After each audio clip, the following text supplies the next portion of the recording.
मैं मशहूर बिजनेसमैन था। मेरी जिंदगी की चमक धमक और शान और शौकत से भरी हुई थी। बड़े बड़े नेता मेरी दावतों में आते, बड़े बड़े कारोबारी मेरे कदमों में झुकते और शहर की सबसे हसीन औरतें मेरी महफिलों की रौनक बढ़ाती।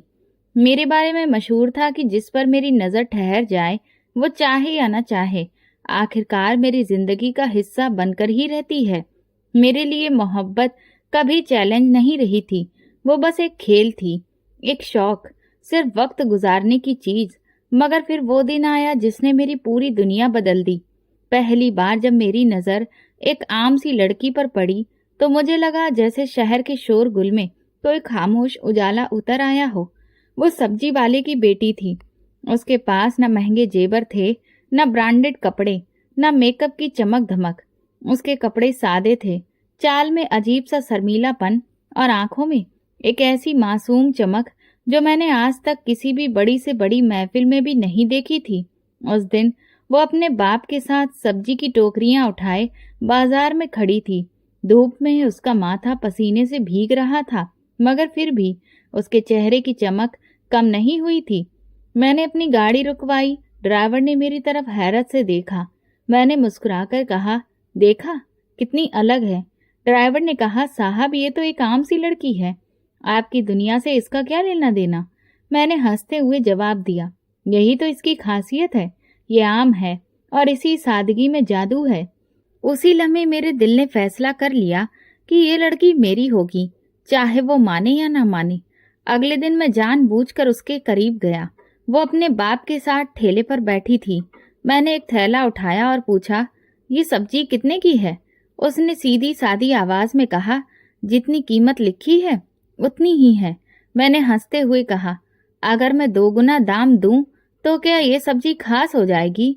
वो चौंकी, फिर मेरी आंखों में देखकर बोली, कीमत चीज की होती है साहब, नियत की नहीं। उसके शब्द तीर की तरह मेरे सीने में उतर गए। ये पहली बार था जब किसी लड़की ने मेरे मजाक और फ्लर्टी अंदाज को ठुकरा दिया था। मैंने पूछा, तुम्हारा नाम क्या है? वो कुछ देर चुप रही, फिर बोली, नाम से क्या फर्क पड़ता है, असली पहचान तो इंसान के किरदार से होती है। मैंने हंसकर कहा, क्या मुझे तुम्हें और बेहतर जानने का मौका दोगी? उसने आंखों में सख्ती भरते हुए कहा, मेरी सगाई हो चुकी है, मैं सिर्फ अपने मंगेतर की हूँ। उसके शब्द मेरे गुरूर पर जोरदार चोट थे। मैं जिसे हर वक्त हाँ सुनने की आदत थी, वहां मुझे पहली बार इनकार मिला। ये सिर्फ इनकार नहीं था, बल्कि मेरे घमंड की बेइज्जती थी। मैंने बात को हल्का बनाने की कोशिश की, मगर अंदर का तूफान मुझे हिलाने लगा।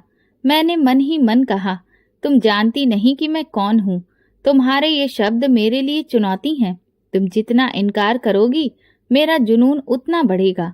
तुम जितना भागोगी, मैं उतना ही करीब आऊंगा। कुछ दिन बाद मैंने उसके बाप को रास्ते में रोक लिया। हाथ में पैसे थमाते हुए कहा, तुम्हारी बेटी को शहर के अच्छे कॉलेज में एडमिशन दिलवा दूंगा, उसका भविष्य चमका दूंगा। मगर उसने पैसे फेंक दिए और कहा, साहब हम गरीब हैं, मगर अपनी इज्जत का सौदा नहीं करते। मेरी बेटी का भविष्य भगवान के हाथ में है, किसी इंसान के नहीं। ये सुनकर मेरे अंदर आग लग गई। मेरी दौलत को कभी किसी ने ठुकराया नहीं था, और यहाँ बाप बेटी दोनों मेरे गुरूर को कुचलने पर तुले थे। फिर एक दिन मैंने उसे कॉलेज गेट पर रोक लिया और कहा, देखो मैं तुम्हें वो जिंदगी दूंगा जिसकी तुमने कभी कल्पना भी नहीं की होगी। वो रुकी, मेरी तरफ देखा और बोली, मैंने सपने दौलत के नहीं देखे, मेरे सपने सच्चाई और मोहब्बत के हैं, और वो मुझे अपने मंगेतर में मिल गए हैं। किसी और की तरफ तो मुझे देखना भी नहीं है। ये कहकर वो चली गई और मैं पत्थर का सा खड़ा रह गया। दिल किया वहीं चीखूं, उसे पकड़कर कहूं कि तुम्हें हक नहीं मुझे इस तरह से ठुकराने का, मगर मैं खामोश रह गया।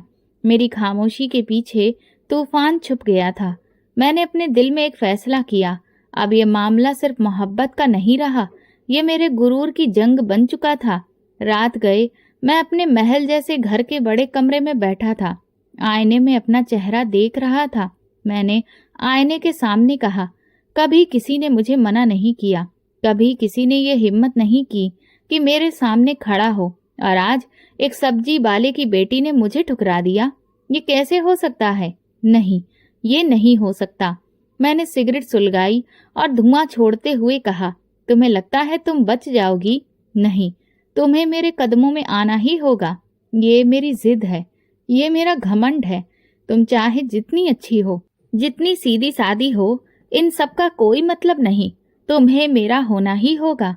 उस दिन के बाद मेरा दिल और बेचैन रहने लगा। मैंने सोचा शायद अभी वो मेरी असली हैसियत नहीं जानती है। मैंने अपने नौकर को हुक्म दिया कि एक कीमती कार में उसे कॉलेज छोड़ने और लाने की पेशकश करे। जैसे ही वो गेट पर पहुंची, ड्राइवर ने उसके सामने गाड़ी रोकी और बोला, साहब ने कहा है कि आपको ये रुतबा दिया जाए। अब आप बसों और रिक्शों में नहीं जाएंगी, ये कार सिर्फ आपके लिए है। उसने ड्राइवर की तरफ देखा और मुस्कुराकर कहा, अपने साहब से कह देना, इज्जत कारों में नहीं बसती। और वो बिना पीछे देखे अंदर चली गई। ये जवाब सुनकर मेरी मुट्ठियां कस गईं। मुझे लगा जैसे उसने मुझ पर तमाचा मार दिया हो। मैंने ठान लिया कि अब मैं खुद उससे बात करूंगा। अगले दिन मैं कॉलेज के बाहर पहुंच गया। जैसे ही वो निकली, मैंने गाड़ी रोककर उसके सामने खड़ी की। बैठ जाओ, मैंने सख्त लहजे में कहा। वो रुकी। उसने मेरी आंखों में देखा और बोली, रास्ता दीजिए, मुझे घर जाना है। मैंने दरवाजा खोल दिया और कहा, तुम्हें घर नहीं, ख्वाब दिखाने हैं, वो ख्वाब जो तुम्हारा मंगेतर कभी नहीं दिखा सकता। वो चुप खड़ी रही, फिर बोली, मेरे ख्वाब दौलत के नहीं होते, मुझे सुकून चाहिए और सुकून झूठ और घमंड से नहीं मिलता। ये सुनकर मेरा सब्र टूटने लगा। मैंने कहा, समझ लो, अगर तुमने मेरा साथ ना दिया तो तुम्हारा मंगेतर अपनी मामूली सी नौकरी भी नहीं बचा सकेगा। वो हल्का सा मुस्कुराई और बोली, मेरी खुशी उसकी मौजूदगी में है, ना कि उसकी नौकरी में। अगर वो सब कुछ खो भी दे तो भी मैं उसी की ही रहूंगी। उसकी बात ने मुझे अंदर तक हिला दिया। पहली बार लगा जैसे मैं ताकत के बावजूद हार रहा हूँ, लेकिन ये हार मैं मानने वाला नहीं था। कुछ दिन बाद मैंने अपनी कंपनी के दफ्तर में उसके मंगेतर की फाइल मंगवाई। वो एक छोटे से दफ्तर में क्लर्क था और मेरे लिए ये मालूम करना कोई मुश्किल नहीं था। मैंने अपने नौकर से कहा, कल उसका नाम लिस्ट से काट देना, उसे समझाओ कि वो किससे पंगा ले रहा है। अगले ही दिन वो लड़का नौकरी से निकाल दिया गया। मुझे अंदर से तसल्ली मिली कि अब वो लड़की खुद देखेगी कि अगर मैं चाहूं तो उसकी दुनिया एक झटके में बदल सकता हूं। मैंने मौका देखकर उसके सामने बात की। वो गली से गुजर रही थी। मैंने रास्ता रोककर कहा, देख लिया, तुम्हारे मंगेतर को नौकरी से निकाल दिया गया है। अभी भी वक्त है, मेरा हाथ थाम लो। मैं तुम्हें ऐसी जिंदगी दूंगा जहां फिक्र नाम की कोई चीज नहीं होगी। वो पल भर के लिए रुकी, उसकी आंखों में नमी उभरी। मैंने सोचा अब वो झुक जाएगी, मगर उसने कहा, नौकरी तो वापस आ सकती है, लेकिन तुम्हारे जैसे घमंडी इंसान के पास मेरा दिल कभी नहीं जा सकता। मेरा चेहरा गुस्से से लाल हो गया। मैंने सख्त लहजे में कहा, अगर तुम्हें अपनी खुशी प्यारी है तो सोच लो, अगली बार तुम्हारे मंगेतर के साथ कुछ और भी हो सकता है। वो हंसी, मगर उसकी हंसी में अजीब सा विश्वास था। उसने जवाब दिया, जान ले लो, मगर मेरा दिल कभी तुम्हारा नहीं होगा। उसकी ये बात मेरे अंदर जहर की तरह उतर गई। लगा जैसे उसकी निडर आंखों ने मेरे घमंड को तोड़कर रख दिया हो। उसके बाद मैंने अलग अलग तरीके आजमाए। एक दिन मैंने उसे शहर के सबसे बड़े शॉपिंग मॉल में देखा। मैंने अपने नौकर को भेजा कि उसे कीमती कपड़े और जेवर तोहफे के तौर पर दे, लेकिन उसने तोहफा पकड़ने की बजाय सेल्स गर्ल्स को लौटा दिए और बोली, ये किसी और के हैं, मेरे नहीं। दूसरे दिन मैंने अपने दोस्त के जरिए उसे कॉलेज के एक प्रोजेक्ट में शामिल होने का ऑफर दिलवाया, जिसमें बड़ी स्कॉलरशिप थी। लेकिन जब उसे पता चला कि इसके पीछे मेरा हाथ है तो उसने साफ इनकार कर दिया। तीसरे दिन मैंने अपनी कंपनी के विज्ञापन के लिए उसकी तस्वीरें खिंचवाने का बहाना किया। मैंने सोचा कि शायद शोहरत का लालच उसे मना लेगा, मगर उसने भी साफ कह दिया, तुम मुझे इज्जत के खिलाफ काम करने पर मजबूर नहीं कर सकते। ये सब देखकर मुझे यकीन हो गया कि ये लड़की आम नहीं है। वो हर बार डटकर खड़ी हो जाती है, मगर मेरा घमंड पीछे हटने को तैयार नहीं था। मैंने एक शाम अपने दोस्तों के सामने ऐलान किया, ये लड़की मेरी जिद है और मैंने जब भी किसी चीज को जिद बनाया है वो कभी मेरे हाथ से नहीं निकली। एक दोस्त ने हंसते हुए कहा, अगर वो लड़की वाकई इतनी निडर है जितना तुम कहते हो तो तुम्हें हार मिल सकती है।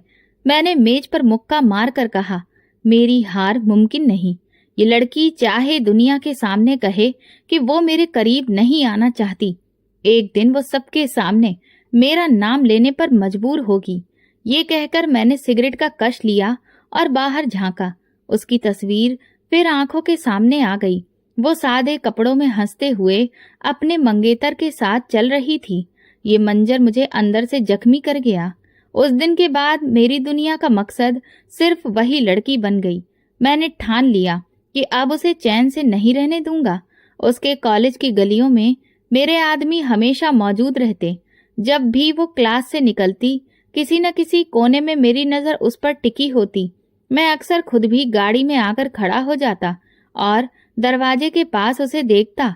जैसे ही वो नजर आती, मैं गाड़ी का शीशा नीचे करता और धीरे से कहता, एक दिन लोग तुम्हें मेरे नाम से पहचानेंगे। वो कुछ कहे बिना तेज कदमों से निकल जाती। उसकी ये खामोशी मेरे लिए आग थी। मुझे लगता था कि वो मेरे शब्दों को नजरअंदाज नहीं कर सकती, मगर वो जितना चुप रहती, मेरी जिद उतनी ही बढ़ती जाती। एक दिन मैंने जानबूझकर उसके दोस्तों के सामने गाड़ी रोकी। वो 3 लड़कियां उसके साथ थीं। मैंने दरवाजा खोला और इशारा किया, आओ, मैं तुम्हें छोड़ देता हूँ। उसकी सहेलियां हैरान होकर उसे देखने लगीं, मगर वो सीधे आंखों में देखकर बोली, रास्ता दीजिए। मैंने ताना मारते हुए कहा, सबके सामने इनकार कर रही हो? सोच लो, कल यही सब तुम्हें मेरे नाम से जानेंगी। वो कुछ बोली नहीं, लेकिन उसके कदमों की तेजी ने साफ कर दिया कि वो कितनी सख्ती से मेरा वजूद काट रही है। मेरी बेचैनी और बढ़ गई।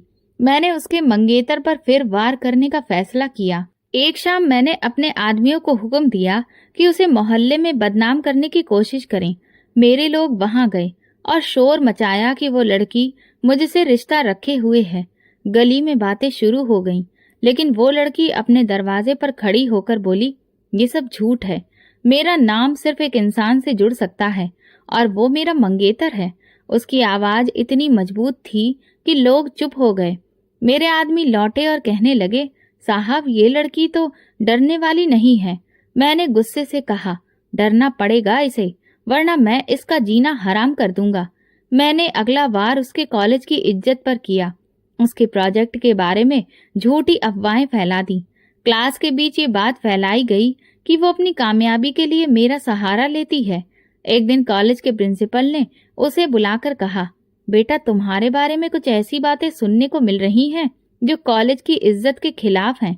वो परेशान नहीं हुई, बस पूरे भरोसे से बोली, सर, मैंने अपनी जिंदगी में कभी झूठ का सहारा नहीं लिया।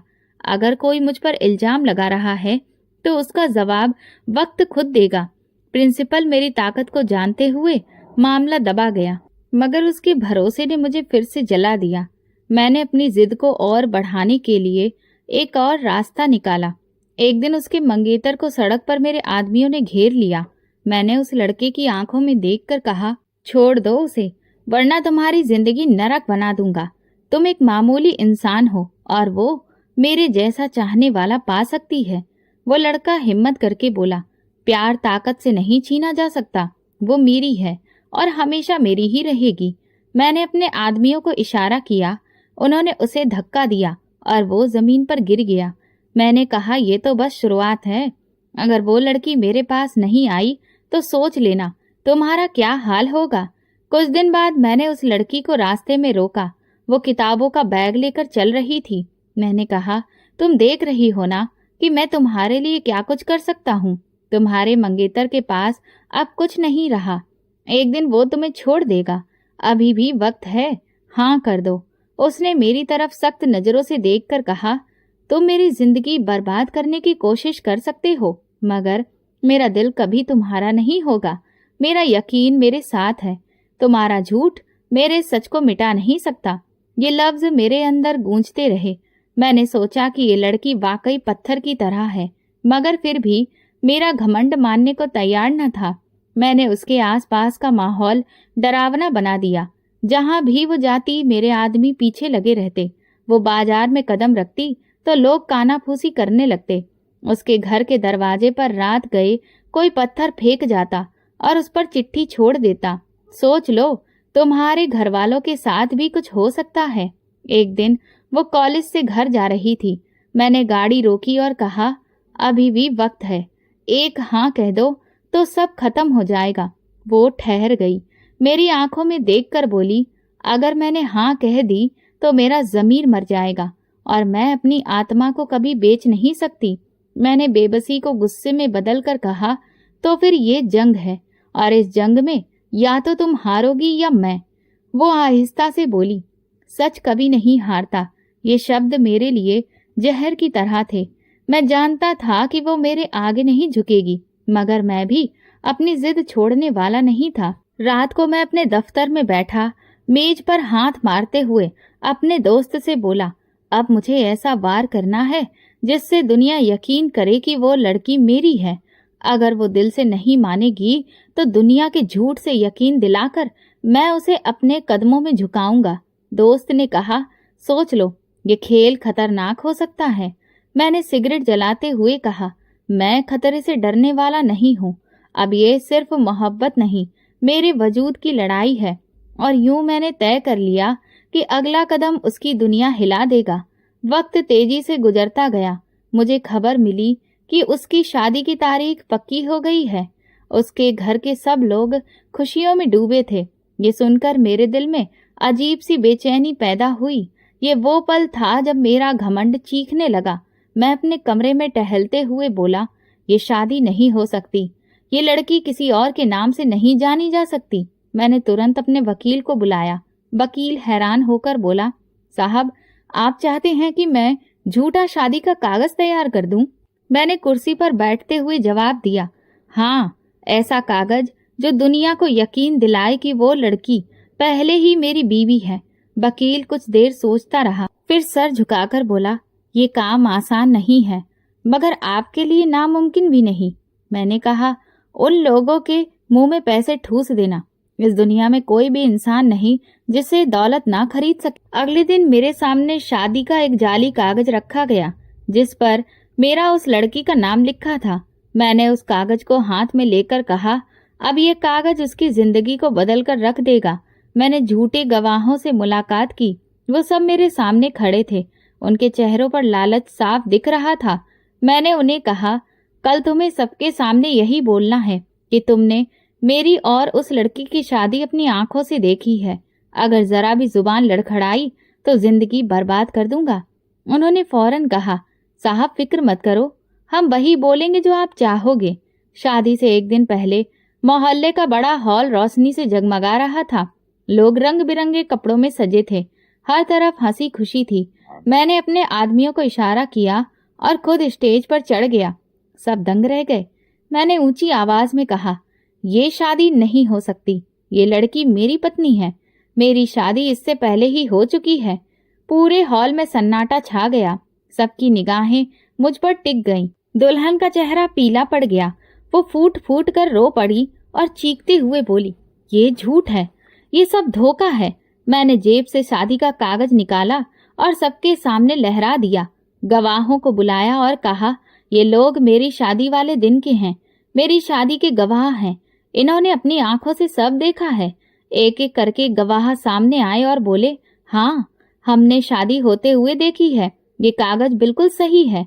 भीड़ में हलचल शुरू हो गई। कुछ लोग हैरान थे, कुछ शक में। उसके अपने घर वाले हक्का बक्का रह गए। उसके पिताजी कांपते हुए खड़े हुए और बोले, ये कैसे हो सकता है? मेरी बेटी ने ऐसा कभी कुछ नहीं किया। मैंने हंसते हुए कहा, बाप अपनी बेटी को कितना जानता है? ये सवाल आज का नहीं, लेकिन सच्चाई ये है कि शादी हो चुकी है। वो लड़की सिसकते हुए बोली, भगवान की कसम, ये सब झूठ है। मैं सिर्फ अपने मंगेतर की हूँ। तभी उसका मंगेतर आगे आया। आंखों में बेयकीनी थी। उसने लड़की को देखते हुए कहा, अगर ये शादी का कागज सच है तो मैं तुम्हें नहीं अपना सकता। ये सुनकर दुल्हन जैसे पत्थर की मूर्ति बन गई। एक पल में उसके पांव तले जमीन खिसक गई। वो जमीन पर बैठ गई। मैंने ये मंजर देखा और मेरे चेहरे पर जीत की मुस्कुराहट आ गई। भीड़ में शोर मच गया। कुछ लोग कह रहे थे ये साजिश है। कुछ कह रहे थे अगर गवाह और कागज हैं तो मानना ही पड़ेगा। उसके अपने रिश्तेदार चुप हो गए। समाज के ताने और बदनामी का डर उनकी जुबान बंद कर चुका था। मैंने बुलंद आवाज में कहा, अब ये लड़की मेरी है, अब इसकी इज्जत और पहचान मेरे नाम से होगी। लड़की रोती रही, अपने पिताजी का हाथ पकड़कर कहती रही, पिताजी ये सब झूठ है, भगवान की कसम मैंने ऐसा कुछ नहीं किया। लेकिन उसके पिताजी और माँ एक दूसरे की तरफ देखते रहे, कुछ बोल ना पाए। मैंने मन ही मन कहा, अब खेल खत्म। जिसे मैंने अपनी जिद बना लिया था, आज वो मेरे नाम से जुड़ गई। मंगेतर ने आखिरी बार उसकी तरफ देखा और पीछे हट गया। उसकी आंखों की बेबसी मुझे और ताकतवर बना रही थी। मैंने जाते हुए उसे देखा और दिल ही दिल में कहा, अब तुम्हारे लिए ये लड़की हमेशा के लिए खत्म। वो लड़की रोती रही, चिल्लाती रही, लेकिन किसी ने उसकी ना सुनी। सभी लोग धीरे धीरे नजरें झुकाकर बाहर निकल गए। सबने मान लिया कि बदनामी से बचने का यही रास्ता है कि मेरी बात को सच मान लिया जाए। मैंने शादी का कागज दोबारा ऊपर उठाया और सबके सामने कहा, ये सिर्फ कागज नहीं, मेरे अहंकार की जीत है। उसके आंसू मेरी आंखों में जीत का नशा और गहरा कर रहे थे। उसके अपने घर वाले जो उसका सहारा थे, समाज के डर से टूट गए। उनके कानों में बार बार यही गूंज रहा था, लोग क्या कहेंगे। और फिर उन्होंने वही फैसला कर लिया जो किसी बाप को अपनी बेटी के लिए नहीं करना चाहिए। उन्होंने मेरे साथ हुए इस रिश्ते को मान लिया। मैं जानता था ये फैसला मोहब्बत से नहीं, डर से किया गया है, मगर मुझे कोई फर्क नहीं पड़ा। मैंने जीत हासिल कर ली थी, जिसके लिए सब दांव पर लगा दिया था। शादी के दिन वो सुर्ख जोड़े में मेरे पास बैठी थी। उसके चेहरे पर वो खुशी नहीं थी जो दुल्हन के चेहरे पर होती है। वहां सिर्फ खामोशी थी, पत्थर जैसी खामोशी। मैंने सबके सामने उसका हाथ पकड़कर कहा, अब ये मेरी है। भीड़ खामोश रही, लेकिन मुझे अपनी जीत की आवाज ही सुनाई दे रही थी। और बस मेरी उससे शादी हो गई। महल जैसे घर के दरवाजे पर जब वो मेरे साथ अंदर आई तो नौकरों ने फूल बरसाए, लाइटें जल उठीं, लेकिन उसके चेहरे पर कोई असर न आया। मैंने सोचा, वक्त गुजरते ही सब बदल जाएगा। दौलत और शान से कौन बच सकता है? ये लड़की भी मान जाएगी। रात आई, कमरे का दरवाजा बंद किया। कमरा रोशनी से भरा था। दीवारों पर महंगी तस्वीरें, बिस्तर पर रेशमी चादर। मैंने उसकी तरफ कदम बढ़ाए और गुरूर से कहा, अब तुम मेरी हो। दुनिया ने देख लिया, तुम्हारे घर वालों ने देख लिया, तुम्हारे मंगेतर ने भी तुम्हें छोड़ दिया। अब तुम्हारे पास मेरे अलावा कोई नहीं। वो बिना पलक झपकाए बैठी रही। मैंने पास आकर कहा, ये जिद कब तक चलेगी? मैंने तुम्हें पा लिया है, तुम्हें अब मेरे नाम से पहचाना जाएगा। मैंने सोचा वो चिल्लाएगी, मुझे धक्का देगी, शोर मचाएगी, मगर कुछ नहीं हुआ। उसके होठों पर मौत जैसी खामोशी छाई थी। उसकी आंखों में वो रोशनी नहीं थी जो किसी जिंदा इंसान की होती है। वहां सिर्फ खालीपन था, जैसे रूह पहले ही निकल चुकी हो। मैं एक पल के लिए डर गया, लेकिन तुरंत खुद को समझाया, वक्त का खेल है, सब बदल जाएगा। मैंने अपनी जीत मान ली, लेकिन मुझे पता नहीं था कि यही मेरी सबसे बड़ी हार थी। अगले दिन बंगले का माहौल बदल गया। नौकर आपस में फुसफुसाने लगे।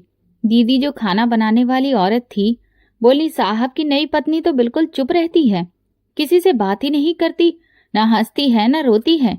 एक नौकर ने कहा, हमारे साहब बड़े गुरूर वाले हैं, शायद नई पत्नी डर के मारे चुप रहती है। मैंने इन बातों पर ध्यान नहीं दिया। मैंने उसे गहने दिए, महंगी साड़ियां और परफ्यूम। मैंने कहा, देखो ये सब तुम्हारे लिए है, अब तुम रानी की तरह रहोगी। वो खामोशी से देखती और एक तरफ रख देती। मैंने उसे डिनर पर बुलाया। लंबी टेबल पर तरह तरह के महंगे खाने रखे थे। मैंने कहा, ये सब तुम्हारे लिए है, दुनिया की कोई औरत ऐसा खाना नहीं खाती। उसने एक निवाला लिया और छोड़ दिया। उसकी खामोशी मेरे अंदर शोर मचाने लगी। एक शाम मैंने उसे गार्डन में ले जाकर कहा, ये गार्डन तुम्हारा है, ये महल तुम्हारा है, सब तुम्हारे कदमों में है। वो पत्थर की तरह खड़ी रही और धीरे से बोली, मेरे दिल को ये सब नहीं चाहिए। ये सुनकर मैं हिल गया। मैंने सख्ती से कहा, याद रखो, अब तुम्हारी पहचान सिर्फ मेरे नाम से है, तुम चाहो या ना चाहो, तुम मेरी हो। उसने मेरी आंखों में देखते हुए कहा, हाँ, तुम्हारे नाम से पहचानी तो जा सकती हूँ, लेकिन मेरा दिल कभी तुम्हारा नहीं होगा। उस रात मैंने आईने में खुद को देखा और मुस्कुराते हुए कहा, मैं जीत गया हूँ, वो अब मेरे घर में है। मगर तभी आईने के अंदर से एक आवाज आई, सच में तुम जीते हो या तुमने एक जिंदा इंसान को कैद करके खुद को बेवकूफ बनाया है? मैंने उस आवाज को झटक दिया, अपने गुरूर को सच्चाई मान लिया, लेकिन असलियत ये थी कि जिसे मैं अपनी सबसे बड़ी जीत समझ रहा था, वही मेरी सबसे बड़ी हार थी। मेरे महल की बत्तियां हमेशा चमकती रहती थीं, लेकिन उन रोशनियों में भी अजीब सा सन्नाटा था। मुझे लगता था कि दौलत, ताकत और रुतबा आखिरकार एक दिन उसके दिल को बदल देंगे। मैंने अपनी पूरी दौलत उसके कदमों में रख दी। एक दिन मैंने बहुत ही खूबसूरत महंगा डायमंड का हार मंगवाया और उसके सामने रखकर कहा, देखो, ये हार दुनिया में किसी के पास नहीं है, ये सिर्फ तुम्हारे लिए है। अब तो तुम्हें यकीन आ जाना चाहिए कि तुम ही मेरी दुनिया हो। उसने हार को हाथ में उठाया, एक पल देखा और फिर वापस टेबल पर रख दिया। उसके होंठ बंद रहे, आंखों में कोई चमक नहीं थी, सिर्फ खालीपन। मैंने कहा, कुछ तो कहो, तुम्हें पसंद नहीं आया?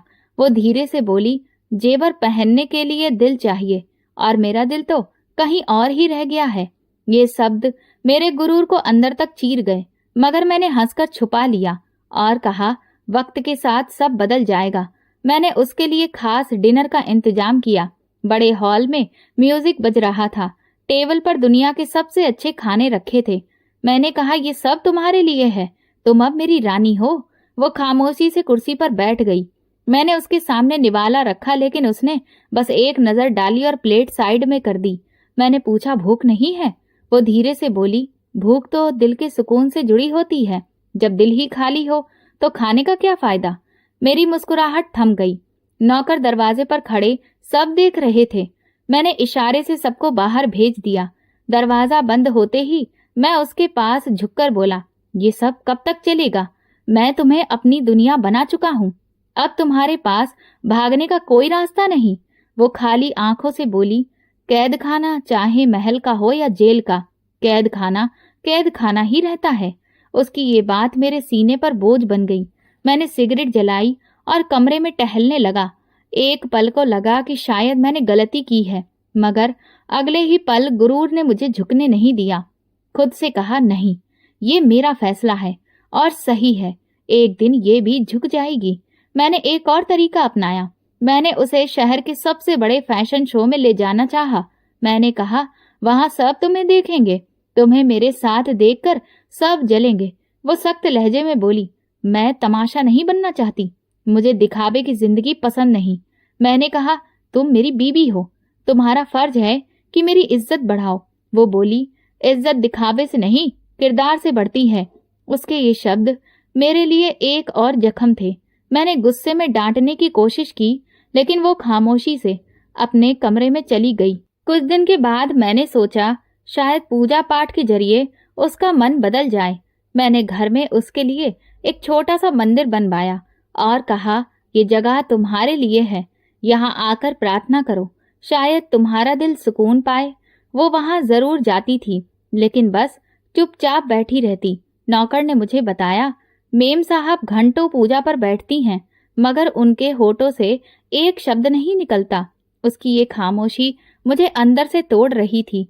मैं हर दिन अलग बहाना बनाकर उससे बात करने की कोशिश करता, कभी बाग में चलने को कहता, कभी म्यूजिक सुनने को, मगर उसका जवाब हमेशा एक ही होता, मेरा दिल खुश नहीं है, ये सब बेकार है। एक दिन मैंने अपने दोस्तों को दावत दी। सब मेरे बंगले पर आए और ठहाके लगाते रहे।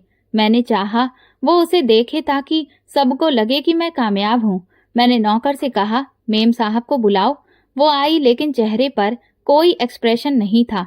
दोस्तों ने आपस में कहा, ये तो जिंदा लाश लगती है। मैंने हंसकर बात टाल दी, मगर उनके शब्द मेरे कानों में गूंजते रहे।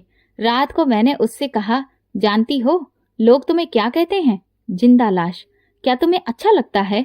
वो धीरे से बोली, मैं जिंदा नहीं रही, तुमने मेरा वजूद छीन लिया, अब सिर्फ सांसें बची हैं। ये सुनकर मैं पहली बार हिला। सोचा शायद सच में मैंने उसकी रूह को कैद कर दिया है, मगर फिर गुरूर ने फुसफुसाया, नहीं, वक्त की बात है, तुम्हारी ताकत सब बदल देगी। मैंने आखिरी कोशिश की। एक शाम कहा, चलो नई जगह चलते हैं। वहाँ सब कुछ देखो जो तुमने कभी सपने में भी नहीं देखा होगा। वो बोली, मेरा सुकून किसी नए शहर या सपने में नहीं है, मेरा सुकून उस दिल में था जो तुमने तोड़ दिया। मैं खामोश हो गया। उसकी हर बात मेरे गुरूर को काट रही थी। मुझे लगने लगा कि मैं उसके जिस्म का मालिक तो हूँ मगर दिल का नहीं, और यही सच्चाई मेरे लिए सबसे बड़ी सजा बन गई। कुछ महीने बीते और खबर मिली कि वो माँ बनने वाली है। पहली बार ये सुनकर मेरे दिल में अजीब सा सुकून उतरा। मैंने सोचा यही तो वो पल है जो हमारी जिंदगी बदल देगा। मुझे यकीन था माँ बनने की खुशी उसे नरम कर देगी। वो अब पत्थर की तरह चुप नहीं रहेगी बल्कि नए सपने देखेगी। मैंने खुद को तसल्ली दी कि अब बच्चा हमारे बीच मोहब्बत का रिश्ता बनाएगा। मैंने फौरन बंगले का एक कमरा बदलवाया, नर्सरी तैयार करवाई, दीवारों पर रंग बिरंगे डिजाइन बनवाए, झूला, नरम बिस्तर और खिलौने मंगवाए। मैंने अपने नौकरों से कहा, ये सब खास होना चाहिए, ये बच्चा हमारी दुनिया का चिराग है। जब मैंने उसे कमरे में ले जाकर ये सब दिखाया तो मैंने कहा, देखो ये सब तुम्हारे और हमारे बच्चे के लिए है, अब तो तुम्हें खुश होना चाहिए। उसने खाली नजरों से सब कुछ देखा और बस एक बात कही, बच्चा बोझ नहीं होना चाहिए, मगर मेरे लिए ये बोझ बन गया है। मैं उसके शब्द सुनकर सकते में आ गया। मैंने सोचा शायद ये सिर्फ थकान की बात है, वक्त के साथ सब बेहतर हो जाएगा। मैंने उसकी देखभाल के लिए शहर की बेहतरीन नर्स और डॉक्टर रखे। नर्स ने मुझे कहा, सर आपकी पत्नी को सुकून की जरूरत है, उनकी खामोशी बच्चे पर असर डाल सकती है। मैंने जवाब दिया, मैं उसे सुकून देने की पूरी कोशिश कर रहा हूँ, मगर ये औरत पत्थर की दीवार बनी हुई है। एक दिन मैंने बाग में उसके साथ चलने की कोशिश की। मैंने कहा, तुम्हें इस बच्चे के लिए खुश रहना होगा, ये तुम्हारा भी है और मेरा भी। वो धीरे से बोली, ये मेरे दिल का नहीं, मेरे जिस्म का बोझ है। मैं लम्हा भर के लिए खामोश हो गया। मुझे लगा जैसे हर लफ्ज मेरा गुरूर तोड़ रहा है, मगर फिर भी मैंने खुद को तसल्ली दी कि बच्चे की पैदाइश के बाद सब बदल जाएगा। महीने गुजरते गए। मैंने हर दिन उस पर अपना ध्यान बढ़ाया, उसके कमरे में फूल रखवाए, नए कपड़े लाया, कीमती तोहफे दिए। मैंने कहा, ये बच्चा हमें एक कर देगा, तुम देखना। वो हमेशा एक ही अंदाज में जवाब देती, मोहब्बत का बीज जबरदस्ती कभी नहीं उगता। उसकी बात मेरे दिल को काटती रही। मैंने बार बार सोचा कि शायद वाकई मैंने गलती की थी, लेकिन गुरूर ने मेरे कदम पीछे ना हटने दिए। मैंने एक और रास्ता आजमाया। मैंने अपने दोस्तों को बताया कि मैं बाप बनने वाला हूँ। वो सब बधाई देने आए। एक दोस्त ने कहा, ये बच्चा तुम्हारी जिंदगी बदल देगा, तुम्हारी और तुम्हारी पत्नी के बीच खुशियां लौट आएंगी। मैंने झूठी मुस्कुराहट के साथ जवाब दिया, हाँ ऐसा ही होगा। लेकिन मेरे दिल में एक खालीपन था जो कोई नहीं भर सकता था। वक्त करीब आता गया। मैंने अस्पताल के इंतजाम खुद किए, बेहतरीन कमरा बुक करवाया, डॉक्टरों की टीम तैयार थी। मैं चाहता था कि दुनिया को दिखाऊं कि मैं अपनी पत्नी और बच्चे के लिए सब कुछ कर रहा हूँ। इस दौरान एक दिन मैंने उसे शीशे के सामने देखा। वो अपने आप को देख रही थी, लेकिन उसकी आंखों में ना कोई खुशी थी ना कोई उम्मीद। मैंने उसके करीब जाकर कहा, तुम्हें खुश होना चाहिए, ये बच्चा तुम्हारी जिंदगी की नई शुरुआत है। वो आहिस्ता से बोली, मेरी जिंदगी की शुरुआत तो उस दिन खत्म हो गई थी जब मुझे तुम्हारे नाम से बांध दिया गया। ये बच्चा भी शायद मेरी किस्मत की सजा है। मैं सकते में खड़ा रह गया। मैंने दिल ही दिल में कहा, ये सजा नहीं, यह आशीर्वाद है। वक्त तुम्हें बदल देगा। डिलीवरी का दिन आखिरकार आ गया। अस्पताल का कमरा रोशनी से भरा था, मगर मेरे दिल में अंधेरा था। मैं बेचैनी से कॉरिडोर में टहल रहा था। कदम संभाले नहीं संभल रहे थे। कभी घड़ी की तरफ देखता, कभी दरवाजे को घूरता। अंदर से डॉक्टर और नर्सों की आवाजें आ रही थी, मगर कुछ समझ में नहीं आ रहा था। मेरी हथेलियों में पसीना भर गया था। मैंने अपने नौकर को कहा, जाओ मालूम करो कि क्या हो रहा है। वो अंदर झांकने गया, मगर नर्स ने रोक दिया। आपको इंतजार करना होगा। मैंने दीवार से टेक लगाई और अपने दिल में कहा, ये वक्त है जब सब कुछ बदल जाएगा, एक नई शुरुआत होगी। लेकिन मेरे दिल की धड़कनें कुछ और ही कह रही थी। अचानक दरवाजा खुला। एक नर्स दौड़ती हुई निकली। उसके हाथ खून से सने तौलिए में लिपटे हुए थे। मैंने आगे बढ़कर कहा, क्या हुआ? उसने कहा, हम पूरी कोशिश कर रहे हैं, मगर हालत बिगड़ती जा रही है। मेरा दिल कांप उठा। मैंने डॉक्टर को बुलाया और गुस्से में कहा, ये सब कुछ तुम्हारे काबू में क्यों नहीं है? मैंने बेहतरीन इंतजाम किए थे। डॉक्टर ने गंभीर लहजे में जवाब दिया, जिंदगी और मौत हमारे बस में नहीं है। हम अपनी पूरी कोशिश कर रहे हैं। मैं आगे कुछ भी नहीं बोल सका। अंदर से दबी दबी कराहों की आवाजें आ रही थीं। वो आवाजें मेरे दिल को चीर कर रख रही थीं। मैं चाहता था भागकर अंदर जाऊं, उसका हाथ थाम लूं और कहूं, लड़ो, मगर मुझे छोड़कर मत जाना। मगर मैं बेबस खड़ा रहा। एक एक मिनट कई घंटे की तरह गुजरा। फिर एकदम सब कुछ खामोश हो गया, जैसे अंदर की दुनिया थम गई हो। मैंने दरवाजे को घूरना शुरू किया। हर लम्हा सदियों की तरह गुजरता रहा। फिर डॉक्टर बाहर आया। उसके चेहरे पर उदासी थी। मैं लपक कर आगे बढ़ा और कहा, कैसा है सब कुछ? उसने आहिस्ता से कहा, बच्चा जिंदा है। लेकिन मेरा दिल धक्क से रह गया। लेकिन क्या? डॉक्टर ने मेरी आंखों में देखते हुए कहा, आपकी पत्नी खामोशी से दुनिया से छोड़ गई। ना कोई चीख, ना कोई आखिरी शब्द, वो बस चली गई। मेरे कानों में ये शब्द हथौड़े की तरह गूंजे। मैंने दीवार को पकड़कर सहारा लिया। मेरा जिस्म कांपने लगा। मैंने खुद से कहा, नहीं, ये मुमकिन नहीं, ये सब मेरा सपना था। वो कैसे मुझे छोड़ सकती है? मैं अंदर भागा। बिस्तर पर वो लेटी थी। उसकी आंखें बंद थीं। चेहरे पर अजीब सा सुकून था। मैंने उसका हाथ पकड़ा और कहा, उठो, तुम्हें मेरी जिद पूरी करनी है। तुम्हें ये साबित करना है कि मैं हारा नहीं हूँ। लेकिन उसका हाथ ठंडा था, पत्थर की तरह। नर्स ने आहिस्ता से कहा, सर, अब कुछ नहीं हो सकता। मैंने चीख कर कहा, नहीं, इसे वापस लाओ। मैं दुनिया की सबसे बड़ी ताकत हूँ। मैं सब कुछ खरीद सकता हूँ।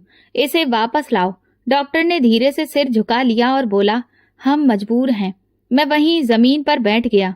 मेरी आंखों के आगे अंधेरा छा गया। मेरा गुरूर, मेरी जिद, मेरी जीत, सब बेकार हो गया। वो चली गई थी और जाते जाते मेरे दिल पर ऐसा जख्म दे गई थी जो कभी नहीं भर सकता। अस्पताल के कॉरिडोर में लोग धीरे धीरे मेरे पास आकर ढांढस बंधाने लगे, मगर मैं किसी की भी बात नहीं सुन पा रहा था। मुझे सिर्फ उसके आखिरी लम्हों की खामोशी सुनाई दे रही थी, वो खामोशी जो चीख से भी ज्यादा डरावनी थी। नर्स ने बच्चे को मेरी गोद में दे दिया। वो नन्ही सी जान रोते हुए इस दुनिया में आई थी। मैंने उसे देखा, मगर मेरी आंखों के आगे बार बार उसकी माँ का बेरंग चेहरा घूमने लगा। मैंने बच्ची को सीने से लगाया और मन ही मन कहा, तुम उसी का हिस्सा हो। मगर वो तो मुझे छोड़कर चली गई। मैं अस्पताल से बाहर निकला। लोग मुझे देख रहे थे। कुछ कह रहे थे, बिन माँ की बच्ची कैसे पलेगी। कुछ कह रहे थे, ये सब किस्मत का खेल है। मैंने किसी की भी बात नहीं सुनी। मेरा दिल सिर्फ यही कह रहा था कि मेरी जिद ने मुझसे सब कुछ छीन लिया। जब मैंने अपनी नन्ही बेटी को पहली बार गोद में लिया तो उसके रोने की आवाज ने मेरे सीने को काट डाला। वो रोती हुई दुनिया में आई थी और उसकी माँ उसे अकेला छोड़ गई थी। मेरा दिल जैसे टूट कर बिखर गया। मैंने खुद से कहा, अब मैं इसका पापा भी हूँ और माँ भी। मुझे इसे ऐसा सहारा देना होगा कि इसे कभी कमी महसूस ना हो। बंगले के लोग मेरे चारों तरफ खड़े थे। उन्होंने कहा, आप फिक्र मत करो, हम सब मिलकर इस नन्ही बेटी की देखभाल करेंगे। मैंने उनकी तरफ देखकर कहा, ये बच्ची मेरी सांसें हैं। इस पर किसी की भी नजर उठी तो मैं बर्दाश्त नहीं करूंगा। मैंने अपने ऑफिस का काम कम कर दिया और ज्यादा वक्त घर में बिताने लगा। हर रोज शाम को मैं उसके कमरे में जाता, झूले के पास बैठता और उसके नन्हे हाथों को अपनी उंगलियों में पकड़ता। वो छोटी सी जान मुस्कुराती तो मुझे लगता कि जैसे टूटी हुई दुनिया में एक नई रोशनी उतर आई हो। मैंने उसका नाम नैना रखा। मैंने कहा, ये मेरी जिंदगी की सबसे बड़ी रोशनी है। उसकी परवरिश के लिए मैंने अच्छे अच्छे नर्स और गवर्नर रखे, लेकिन दिल हमेशा यही चाहता था कि मैं खुद उसके करीब रहूं। रात को जब वो रोती तो मैं खुद उसे गोद में उठाकर थपथपाता। नौकर लोग अक्सर हैरान रह जाते। एक ने कहा, साहब, ये काम तो हम कर सकते हैं। मैंने सख्ती से जवाब दिया, ये मेरा फर्ज है, किसी और का नहीं। वक्त गुजरता गया। नैना बड़ी होने लगी। मैंने उसे राजकुमारियों की तरह पाला। उसके कमरे में खिलौनों का ढेर लग गया। मैंने कहा, इसे इस दुनिया की हर खुशी मिलनी चाहिए। एक दिन जब वो बोलना सीख रही थी तो उसने पहली बार पापा कहा। ये सुनकर मेरी आंखों से आंसू निकल पड़े। मैंने उसे गोद में उठाया और कहा, हाँ, मैं तुम्हारा पापा हूँ और हमेशा रहूंगा। दिल के अंदर एक कसक हमेशा रही। हर बार जब मैं नैना को देखता मुझे उसकी माँ याद आती, उसका खालीपन, उसकी खामोश आंखें और ये ख्याल कि मेरी जिद और जुल्म की वजह से वो इस दुनिया से चली गई। नैना के सवाल भी बढ़ने लगे। एक दिन उसने पूछा, पापा मेरी माँ कहाँ है? बाकी बच्चों के साथ उनकी माएँ आती हैं, मेरी क्यों नहीं आती? मेरे दिल में जैसे किसी ने तीर मार दिया।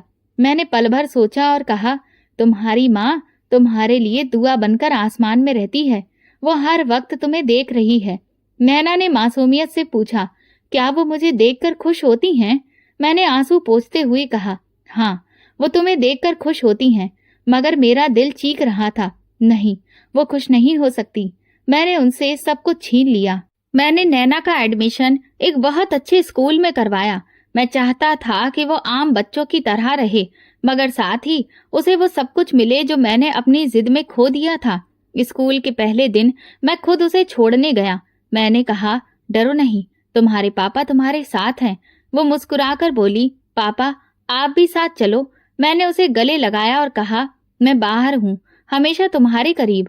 नैना की मासूम बातें मेरे दिल को नरम कर देती, मगर हर बार जब वो माँ के बारे में पूछती तो मेरे जख्म फिर से हरे हो जाते।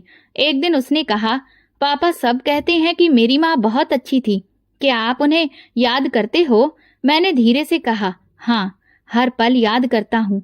वो मुस्कुराकर बोली, फिर तो आप खुशकिस्मत हो कि आपने उनसे बातें की, प्यार किया। मैं चुप हो गया। मेरे होठों पर कोई जवाब न आया। दिल ही दिल में मैंने कहा, मोहब्बत नहीं की थी, जुल्म किया था। अगर मोहब्बत की होती तो आज वो जिंदा होती। नैना को खेलने का बहुत शौक था। वो जब भी मेरे ऑफिस के कमरे में आती तो मेरी फाइलें बंद कर देती और कहती कि पापा काम छोड़ दो और मेरे साथ खेलो। मैं सब कुछ छोड़कर उसके साथ बैठ जाता। हम दोनों खिलौने बिछाते और मैं खुद को कुछ पल के लिए आम बाप जैसा महसूस करता। वही बाप जो सिर्फ अपनी बेटी की हंसी में सुकून तलाश करता है।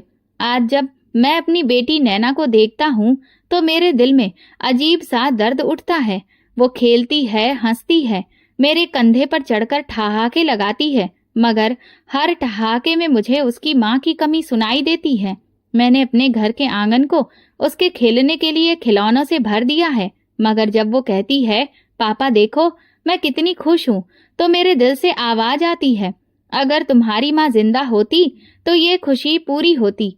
मैं अक्सर शाम को उसे गार्डन में ले जाता। वो भागती है, तितलियां पकड़ने की कोशिश करती है और अचानक पलटकर पूछती है, पापा क्या मेरी माँ को भी तितलियां पसंद थीं?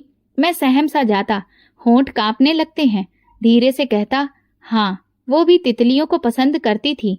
नैना हंसती है और कहती है, फिर तो वो भी मेरी तरह थी। मैं चुप हो जाता हूँ, मगर अंदर से पूरी तरह टूट जाता हूँ। मेरे दोस्त अब भी मिलने आते हैं। वो मुझे देखकर कहते हैं, तुम्हारी बेटी तुम्हारे लिए खुशकिस्मत है, वो तुम्हारी जिंदगी बदल देगी। मैं मुस्कुराकर कहता हूँ, हाँ, वो मेरी दुनिया है, लेकिन दिल के अंदर एक जहर है जो बार बार कहता है, तुमने उसकी माँ की जिंदगी छीनकर ये सब बनाया है। मैं अपनी बेटी के स्कूल में जाता हूँ। वो मुझे हाथ पकड़कर अपनी क्लास दिखाती है। टीचर कहते हैं, नैना बहुत होशियार है, मगर जब माँ के बारे में बात होती है तो वो चुप हो जाती है। मैं दिल ही दिल में सोचता हूँ, ये खामोशी उसकी माँ की विरासत है, वो भी खामोशी ही छोड़ गई थी। एक दिन नैना ने मुझसे कहा, पापा बाकी बच्चों की माएं बर्थडे पर आती हैं, मेरे बर्थडे पर कौन आएगा? मेरे दिल पर जैसे छुरी चल गई। मैंने कहा, मैं हूं ना, मैं तुम्हारे लिए सब कुछ हूँ। मेरी दौलत अभी भी है, कारोबार अभी भी कामयाब है, लोग अभी भी मेरे कदमों में झुकते हैं, लेकिन इन सब चीजों में वो सुकून नहीं है जो एक सीधी सादी लड़की के इनकार में था। उस इनकार ने मुझे जलाया भी और आज मेरी हार को साबित भी किया। मैंने कई बार सोचा कि काश वक्त पीछे लौट जाए, काश मैं उसे आजाद छोड़ देता, काश मैं उसे अपनी इज्जत ना बनाता, काश मैं समझ लेता कि मोहब्बत जबरदस्ती हासिल नहीं की जा सकती। लेकिन वक्त कभी वापस नहीं आता। एक दिन नैना ने किताब खोलकर कहा, पापा क्या सच में मोहब्बत इंसान को जीना सिखाती है? मैंने आंखें झुकाकर कहा, हाँ ये सच है। वो बोली, तो फिर आपने मेरी माँ से मोहब्बत की थी ना? मेरी सांसें रुक गईं। मैंने कोई जवाब नहीं दिया, बस उसके सिर पर हाथ फेरा और कहा, तुम बस ये याद रखना कि मैं तुमसे बहुत मोहब्बत करता हूँ। मेरे दिल में खून के आंसू बहने लगे। सच ये था कि मैंने एक लड़की का जिस्म तो अपने पास रख लिया था, मगर उसका दिल कभी नहीं जीत पाया। मेरी सारी दौलत, रुतबा और ताकत राख हो गए। वो मुझसे कभी मोहब्बत ना कर सकी और ये सच मेरी जिंदगी की सबसे बड़ी हार बन गया। आज मैं अपनी बेटी के साथ खेलता हूँ, उसे गोद में लेकर हंसता हूँ, मगर अंदर से जानता हूँ कि मैं जीत कर भी हारा हूँ और ये हार ऐसी है जो मेरी जिंदगी के हर पल में खून के आंसू बनकर बहती रहेगी। तो दोस्तों, अगर आपको हमारी कहानी पसंद आई हो तो कमेंट करके जरूर बताएं। वीडियो को लाइक करें और ज्यादा से ज्यादा शेयर करें। अगर आप चैनल पर नए हैं तो सब्सक्राइब जरूर करें और नोटिफिकेशन बेल दबाएं ताकि अगली अपडेट सबसे पहले आपको मिले। धन्यवाद।